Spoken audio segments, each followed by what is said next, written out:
DNA today we doing a video reaction to Are You an NPC? And it's in a nutshell. And this is in a nutshell because I'm interested in this. Y'all can get my full divided attention in this video. And I hope you guys like this video. Like, comment, subscribe, share the video on all social medias. Hope my like my commentary, you feel me? And share the video, comment below what reaction we'll do next. And check out the original video in the description box below. And the DTV clothing merch in the description box below. And support your boy and check out the boy name. The merch is on fire. We got different type of merch, you feel me? And go check that out. You feel me? And copy it. And no further ado, let's get into this reaction. Are you free? Free to choose what you do and make decisions? Or are you an NPC, unable to decide anything for yourself? You feel... I mean, is it kind of in between? Like, you have freedom, but at the same time, you have rules and regulations to like bind you to, so you gotta abide to that. So it's in between. that you have control over your life, or at least what you'll have for breakfast. But this may be an illusion. Physics actually may force you to go through life as if on rails, with no free will at all. You experience free will all the time, like when you decided to watch this video instead of doing something useful. Okay, I guess. What I'm doing is unuseful. There's a reaction. The fuck? Excuse you, sir. Free will is your ability to decide by yourself what you do. It means that the future is an open arena that you can shape with your actions. It's at the core of human relationships. It means you are responsible for your actions, which is the basis of our moral and legal systems. There are too many dimensions for one short video. Moral, That's true. psychological, biological, so we'll focus on the most essential part. Is free will even possible? Two main philosophical camps are fighting about this. No matter how we represent them, they'll be upset about it, so we'll use our own words. The first camp claims that the very idea of free will is fundamentally incompatible with the laws of the universe. You are an NPC. Whatever you exactly are, it's somehow made up of your physical brain and body. And these are made of cells, which are made of proteins, which are made of atoms and particles like protons or electrons. So fundamentally, you're a specific, quite lovely, dynamic pattern of particles. Particles have no will, no motivation, no freedom. They blindly follow the laws of physics. And we don't know why, but most laws of physics are deterministic, which means that things happen the way they do because of the things that came before. If you play pool and hit a ball at a specific speed and angle, the laws of physics tell you exactly how all the balls on the table will behave, their speeds, recoil directions, everything. Yeah. These laws completely decide the behavior of all balls on the table. At the True. microscopic level, things work very much like that, only without players. Actions and reactions affect all the particles in the universe, creating a chain of causal effects that extends throughout time, from the past to the future. Things happen, making other things happen. Now imagine that if right after the Big Bang, a super smart supercomputer looked at every single particle in the universe and noted all their properties. Just by applying the deterministic laws of physics, it should be able to predict what all the particles in existence would be doing until the end of time. But Interesting. if you're made of particles and it's technically possible to calculate what particles will do forever, then you never decided anything. Your past, present, and future No, were it's all already in predetermined this, man. and decided at the Big Bang. Faith, huh? That would mean there is a kind of fate, and you are not free to decide anything. You may Interesting. feel like you make decisions, but you're actually on autopilot. The most So sensitive particles that interesting. make up your brain cells that made you watch this video were decided 14 billion years ago. You're just in the room when it happens.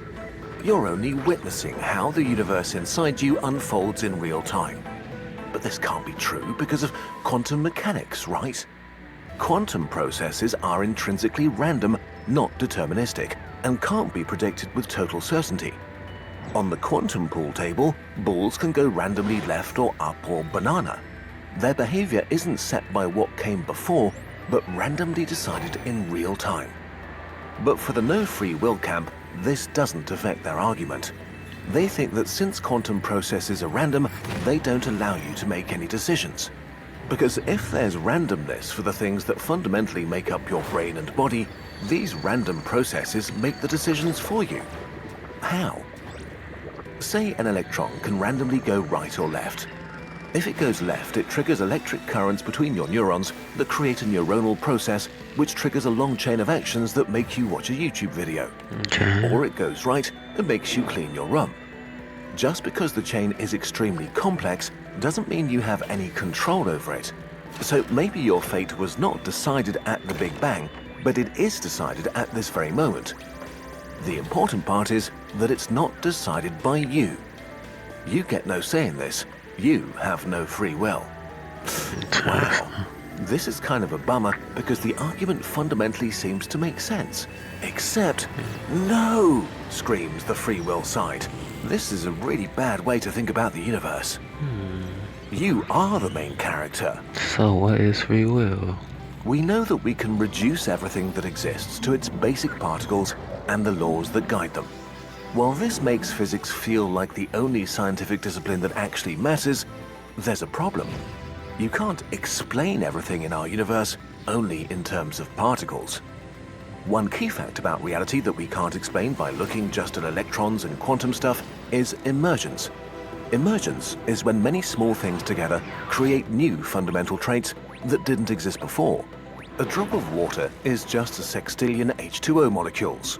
If you get water on your pants, they get wet. Yeah. But what is wetness? Yeah, what is H2O wetness? molecules are not wet, but your pants are definitely wet now. Many small...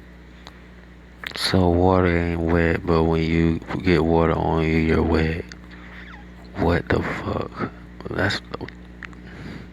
things together just created something new that doesn't exist at the level of the individual molecules. Emergence occurs at all levels of reality, and reality seems to So be wetness doesn't exist unless you're wearing something or a person involved, huh? organized in layers: atoms, molecules, cells, tissues, organs, you, society. Put many things in one layer together and they'll create the next layer up. Every time they do, entirely new properties emerge. One atom can't handle information, but many of them together can form a DNA molecule. Molecules are not alive, but many of them can form a cell, and cells are alive. With each jump up the complexity ladder, the rules of what's possible change. Completely new things emerge that are much more than the sum of their parts. And here, the reductionist view of the universe breaks down.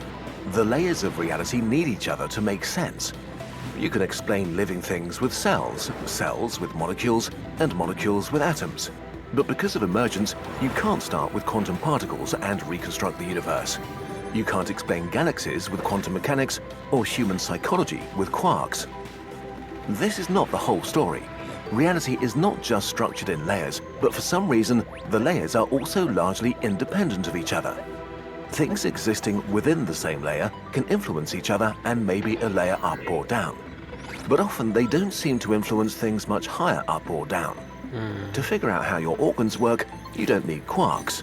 To understand politics, you don't need to know about cells. True. If you want to explain things happening on one layer, you can only do that by staying close to that layer.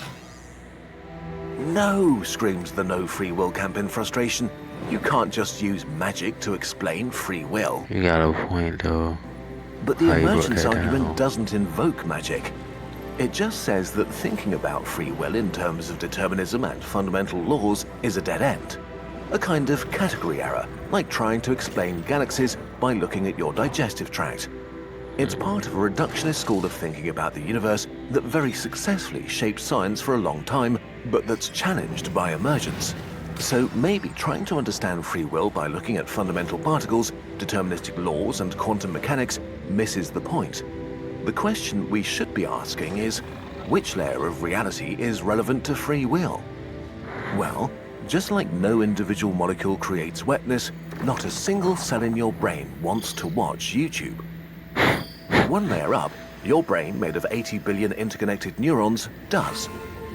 On this layer, all the things relevant to you emerge. Your consciousness, character, feelings, your fears and dreams. This is where you emerge. We don't know why and how, but we know that you're here right now. How all the things going on in your brain play off each other to make you who you are is a whole different can of worms. But on this layer of reality, you are part of the decision process. Because at this level, you are just one more physical cause of whatever happens in your brain. You are shaped by your decisions, and your decisions are shaped by you. Facts. That's why everything you do, you gotta tread lightly and choose wisely and be careful. You have a say about this layer of reality. You are not just witnessing how the universe inside you unfolds, you're actually taking part in it. And you're free to do so however you see fit. At least this is how some on the free will side see it. Conclusion and opinion. So, who's right? Is there free will? We don't know.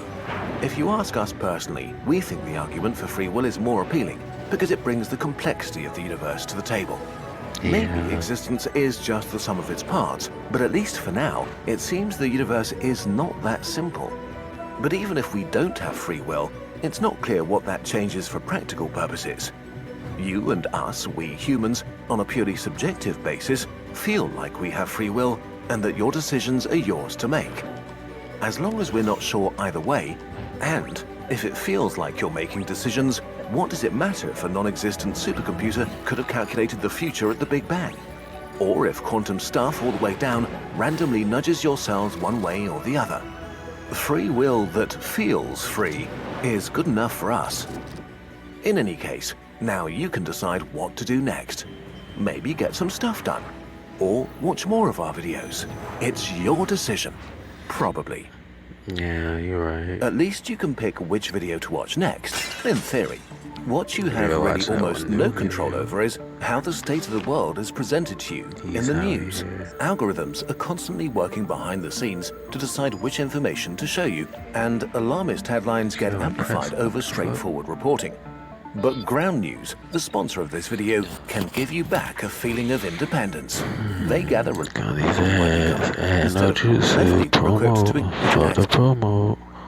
to help you video though. life we've Hope you guys like that. D Nation, like, comment, subscribe, and share the video on all social media and comment below what reaction you want to do next. See you guys next time. Love you guys. I'm out.